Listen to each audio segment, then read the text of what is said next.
Coming up on the lakefront, we take a look at events from this year's Mizuumi-Con, hear from authors at OLLU'S Literary Festival, and share details about the university's new 2016 Fiesta Medal.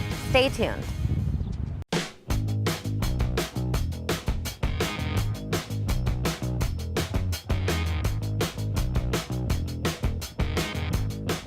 Hello, and welcome back to the lakefront. I'm Celeste De La Garza. This past weekend, OLLU hosted Mizuumi-Con 9, the final chapter presented by the Mizuumi Anime Club. For the first time ever, the convention was held for 2 days instead of one due to the increase of attendance over the years.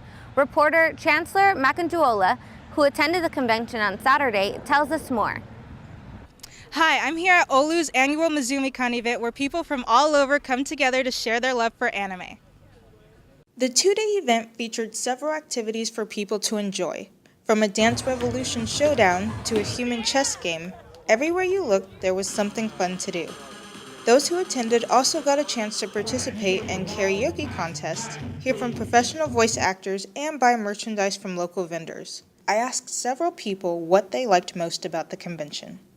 Seeing all the costumes is really fun. Yeah, I think everybody dressed up and see your favorite characters around. It's really great. Seeing other people's cosplays. Yeah, meeting other cosplayers. Yeah. And of course, buying the merchandise. I think Mizuumi-Con is an awesome opportunity for people to just dress up and have a little fun. I really like to be able to see all the people that put on costumes and actually craft a lot of their things. And it's just amazing to me to see the kind of work and that they put into everything that they do here. It's kind of cool that they have a spot where they know, like, hey, we have this cool event where you fit in, and like, you know, there's other people like you that like the same things, and you're not such an outcast just because you happen to like some of these things. Everyone's so nice, and it's just really exciting to come here. The K-pop concert was pretty lit. It was pretty cool. She hit that dab really hard. She hit that dab. And we played some Smash Bros. So that was cool. A lot of new culture. We're bringing new culture to the school. It's something I've never seen before. Overall, everybody's been enjoying their time here and getting a chance to show off their costumes and show their love for anime. Reporting for the Lakefront, I'm Chancellor Makanjuola. Wow, those were some really amazing costumes people wore. If you would like more information about the Mizuumi-Con, please visit their website at www.mizuumicon.org. This week, OLLU hosted its annual literary festival. LGBT activist Shelley Ettinger was the first speaker at this year's event. While there, she shared details from her first novel, Varys Will. So I really wanted to explore oppression and what oppression does to a person, and then, because I didn't want it to be a completely depressing, sad story, to also explore liberation and what joining a fight for liberation can do to a person. And so those are the two stories, the grandmother's kind of hard, sad story, and the granddaughter's ultimately much more fulfilling story. Wednesday night, author Sarah Bird shared a reading from her latest book, Above the East China Sea. I put both my characters at the same place, at the beginning of the book, and hopefully then they go on to experience Okinawa and the beautiful culture and the religion, history of this land that we know not enough about. That book in particular, I'd love for Americans to know more about the Ryukyu Islands and our relationship with the Ryukyu Islands, how we've controlled them since the end of World War II, and the people are not wildly happy about us being there. We control 1/5 of the island, and it's becoming more and more a political hotspot, very, very dicey area. Yeah, I think Americans need to know more about that, and I think we need to know more about the challenges facing the contemporary military family. On Thursday night, Lex Wilford was the featured author for the Literary Festival. Reporter Gabby Cavazos tells us more. I am here at a literary event where author Lex Wilford is sharing his stories with the OLLU community.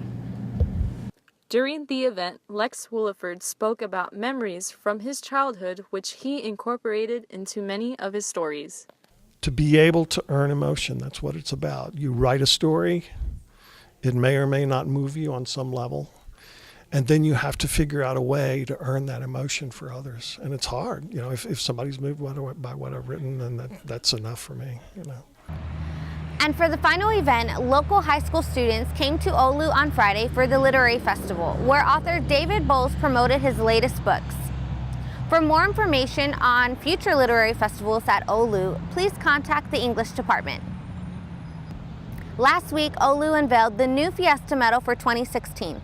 On Wednesday, reporter Jessica Ortiz went to the campus bookstore to check it out. Here at the bookstore, students and staff can purchase a 2016 Best of the West Fiesta Medal for only $8. You can also purchase a 2012, 2013, and 2014 for only $6.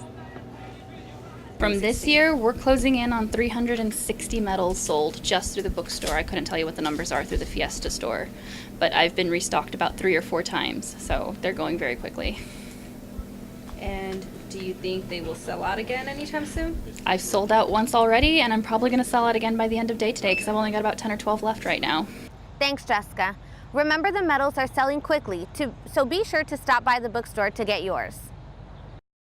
After the break, we tell you more about the upcoming Awakening Retreat, a new workshop from Active Minds, and details of a viral video that has local San Antonio residents concerned. Stay tuned. You're watching The Lakefront.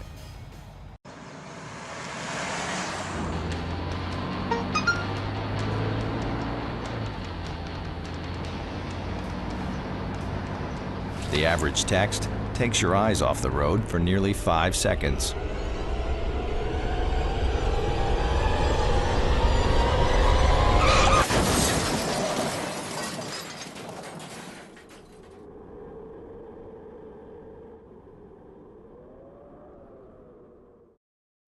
OLLU is hosting its 52nd annual Awakening Retreat from April 15th to the 17th. It is just a week away, so don't miss out on this fun and unique experience. If you are interested, the application can be found online through the OLLU website. You can also stop by the Elliott House to pick up an application or contact Friar Mario Serrano. Active Minds is offering a free online suicide prevention workshop for at-risk college students. The workshop will take place next Thursday, April 14th in Main 211 during community hour. It provides a 30-minute online course which is free, as well as door prizes and plenty of snacks. For more information, please contact Active Minds at activeminds@ollusa.edu. The Financial Aid Office is asking for you to complete your FAFSA documents online prior to May 1st. With advising opening up next week, it's important to get advised, meet with a financial aid advisor if necessary, and register for classes. If you have not done so already, complete your free application for federal student aid online at www.fafasa.ed.gov. If you have any questions, please feel free to contact the Student Success Center and the lower level of MOI, extension 3966. The San Antonio Association of Hispanic Journalists is hosting a workshop Saturday, April 16th from 9 a.m. to 1 p.m. at Texas A&M University San Antonio. Both U.S. Rep. Joaquin Castro and Texas Secretary of State Carlos Cascos will participate in a preliminary discussion, presidential elections and the Latino vote. A 50% discount is being offered for students who register this week with promo code STUDENT50. Registration also includes breakfast and lunch.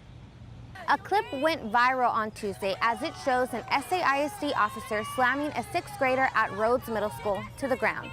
The video shows students in a circle capturing the incident with their cell phones as Officer Joshua Kem lifts up the girl and slams her to the brick ground. The girl suffered from swollen bruises on her face and her eyes.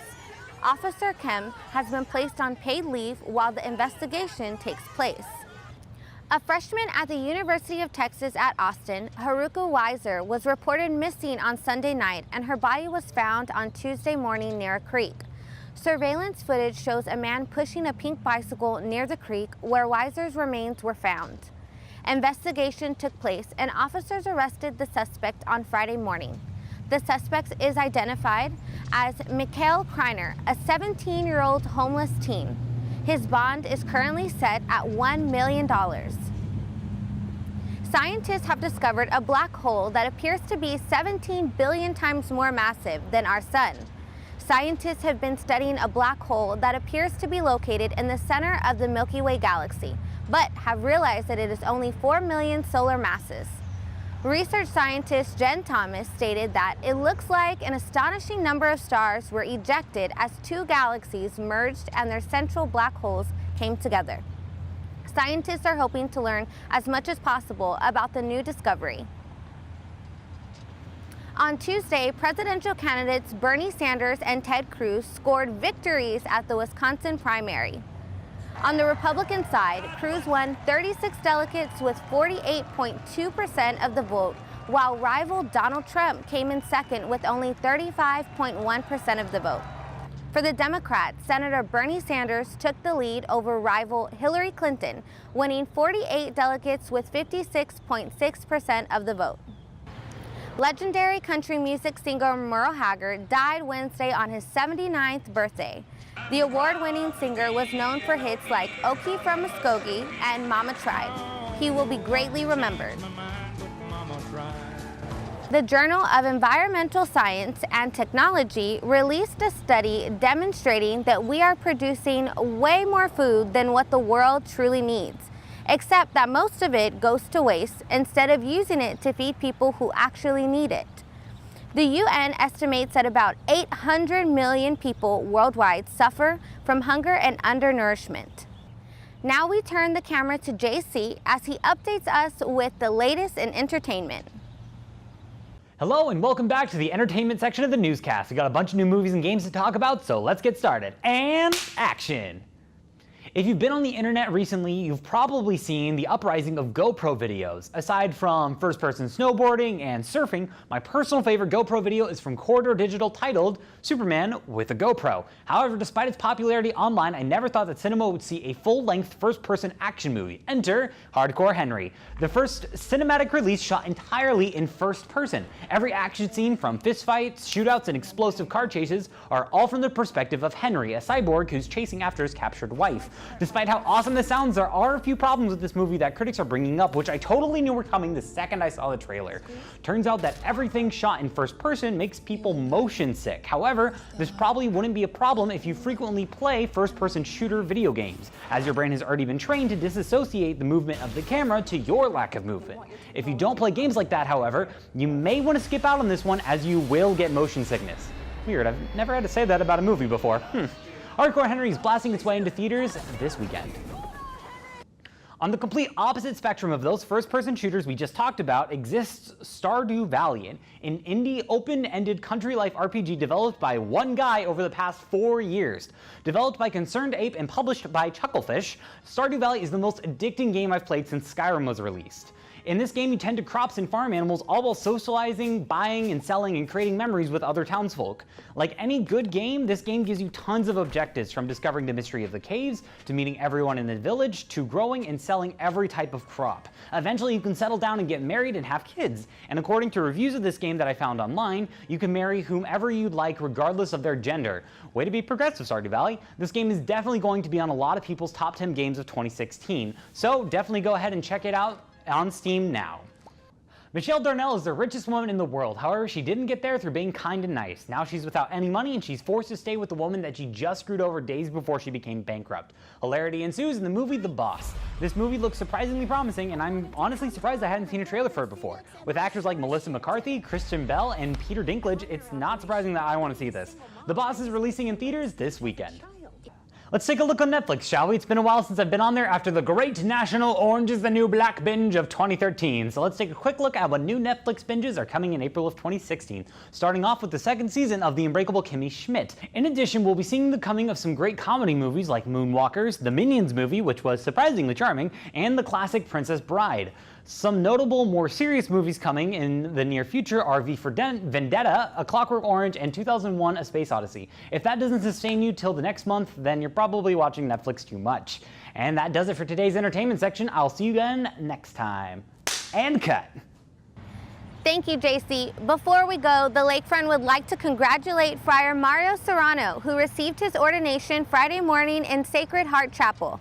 We wish you the best. As always, don't forget to like us on Facebook and subscribe to our YouTube channel. Have a great weekend. See you next week.